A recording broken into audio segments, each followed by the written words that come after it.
शोहरत की बुलंदी भी कुछ पल का तमाशा है, जिस डाल पे बैठे हो वो टूट भी सकती है। खान साहब जेल में थे, मुस्लिम चेहरे की कमी को फेस कर रही थी, अब आपको लाया गया है, ओवैसी से मुकाबला करने की स्ट्रेटेजी क्या होगी? लालू यादव जी इतने दिन जेल में रहे तो आज हमारे बड़े भाई अगर आजम खान साहब जेल में हैं, उनकी लड़ाई लड़ेंगे। जब तक सरकार नहीं बनती तब लड़ेंगे, सरकार बनने के बाद सरकार से और कोर्ट से उनकी मदद कराएंगे। ओवैसी साहब के लिए क्या प्लान बनाया है, स्ट्रेटेजी क्या रहेगी? वो अपना काम कर रहे हैं, हम अपना काम कर रहे हैं। नमस्कार, आदाब। आप देख रहे हैं लोक लाज ताहिर अहमद वारसी के साथ।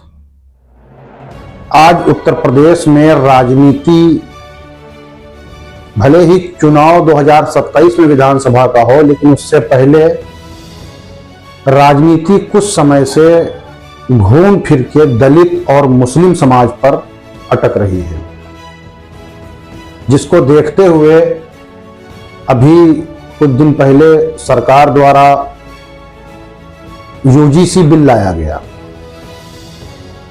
तमाशा हुआ, सड़कों पर प्रदर्शन हुए, यूजीसी बिल वापस हो गया। अब यूजीसी के समर्थन में लोग प्रदर्शन कर रहे हैं,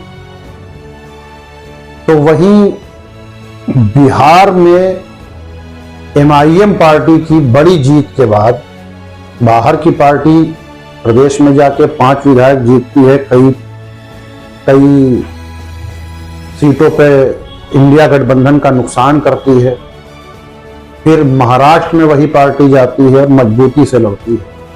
इसको देखते हुए कहीं न कहीं इंडिया गठबंधन में एक डर, भय, जिसकी एक वीडियो कुछ दिन पहले सोशल मीडिया पे सांसद भवन के बाहर कांग्रेस के राष्ट्रीय अध्यक्ष जी की वायरल हुई। शेरवानी और बिरयानी और परेशानी के तरीके से अपने, ठीक है, यूपी चुनाव को लेकर सभी पार्टियां सजग दिखाई दे रही हैं, जिसमें खासकर मुसलमानों को एक संदेश देने के प्रयास किया जा रहा है कि सपा ही एक विकल्प है। बिना किसी अन्य जात को लिए हुए भाजपा को कोई भी मुस्लिम पार्टी या मुस्लिम समर्थन पार्टी नहीं हरा सकती। इसको देखते हुए अभी से आसार दिख रहे हैं कि कहीं ना कहीं 2027 का विधानसभा चुनाव वो भाजपा बनाम इंडिया गठबंधन होने वाला नहीं है। आने वाला 27 का चुनाव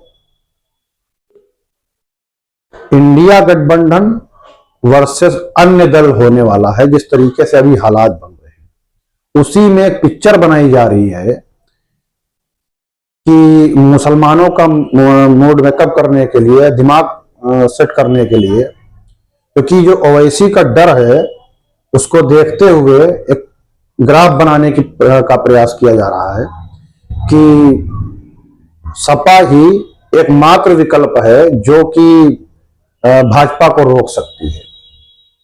उसी क्रम में आज बसपा के कभी गद्दावर नेता रहे नसीमुद्दीन सिद्दीकी, जिन्होंने कुछ समय पहले कांग्रेस ज्वाइन की, कुछ महीने पहले, साल पहले कांग्रेस ज्वाइन की। कांग्रेस ज्वाइन करने के बाद में फिर 19-20 दिन पहले कांग्रेस से इस्तीफा दे दिया। अब वही नसीमुद्दीन सिद्दीकी सपा में शामिल हो गए। आज इधर उत्तर प्रदेश का मुसलमान आजम खान को लेकर समाजवादी पार्टी पर निशाना बनाए हुए था, सवाल पूछ रहा था, तो उधर आजम खान के चेहरे को किनारे करके नसीमुद्दीन को शामिल करके एक नया मैसेज दे दिया गया कि अब ये नेता हो गया। सपा का ये खेल कोई नया नहीं है।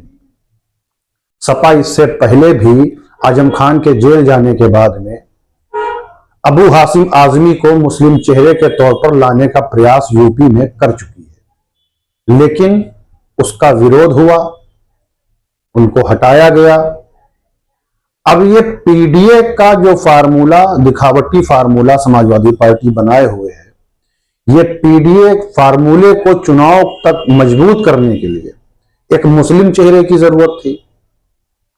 अब वो मुस्लिम चेहरे के तौर पर नसीमुद्दीन सिद्दीकी साहब को समाजवादी पार्टी ज्वाइन करवा दी गई। अब इसका क्या फायदा रहेगा या क्या नुकसान रहेगा ये तो चुनाव तय करेगा, समय बताएगा। लेकिन क्या नसीमुद्दीन सिद्दीकी साहब की वो छवि आज तक मौजूद है जो कभी बसपा सरकार में उनकी हुआ करती थी मुसलमानों के बीच में, या बसपा छोड़ने के बाद नसीमुद्दीन साहब की वो छवि समाप्त हो चुकी है? क्या आजम खान को लेकर सपा से सवाल पूछने वाला मुस्लिम समाज नसीमुद्दीन के मामले में को देखते हुए क्या सपा को फिर से वोट कर देगा?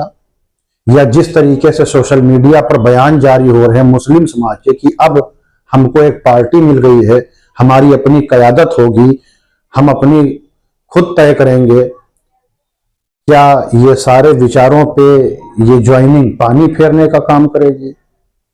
कहीं ना कहीं ओवैसी के खिलाफ यूपी में सपा अपने आप को तैयार करने की कोशिश कर रही है।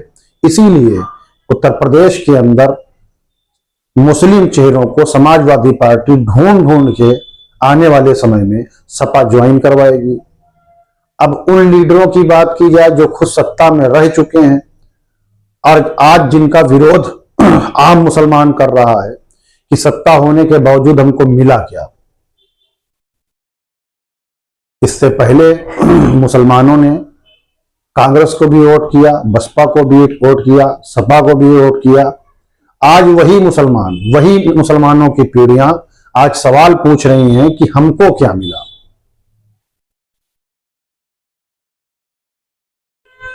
इसका जवाब नसीमुद्दीन सिद्दीकी साहब देंगे या अखिलेश यादव जी या कांग्रेस पार्टी के जिम्मेदार।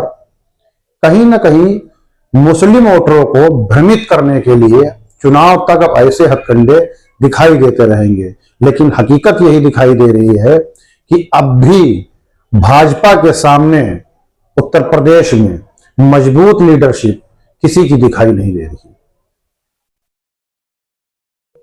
और जो समीकरण बनाए जा रहे हैं, जिस तरीके के हालात जातिगत धार्मिक बनाए जा रहे हैं, उसको देखते हुए आज भी भाजपा यूपी में एक नंबर पे है। कहीं ना कहीं मुस्लिम वोटरों को भ्रमित करके अपने पाले में लाने का जो प्रयास समाजवादी पार्टी की तरफ से किया जा रहा है, इसका फैसला तो आम मुसलमान करेगा, लेकिन जिम्मेदार वो नेता भी जवाब देंगे जो अपने स्वार्थ के लिए, अपने मतलब के लिए राजनीतिक तौर पर लोगों को गुमराह करते हैं। सवाल जनता पूछेगी, जवाब नेता देंगे। आने वाले चुनाव में क्या होता है ये तो समय तय करेगा, लेकिन अभी जो हालात हैं वो समाजवादी पार्टी ने यूपी के मुसलमानों को लुभाने के लिए आजम खान साहब का चैप्टर बंद कर दिया और नया चैप्टर शुरू किया, वो नसीमुद्दीन सिद्दीकी साहब का। अब देखते हैं कि नसीमुद्दीन सिद्दीकी साहब आने वाले 2027 चुनाव में समाजवादी पार्टी को कितना फायदा पहुंचा सकते हैं, या बसपा की तरह इस बार भी समाजवादी पार्टी के सारे फार्मूले फुस हो जाएंगे।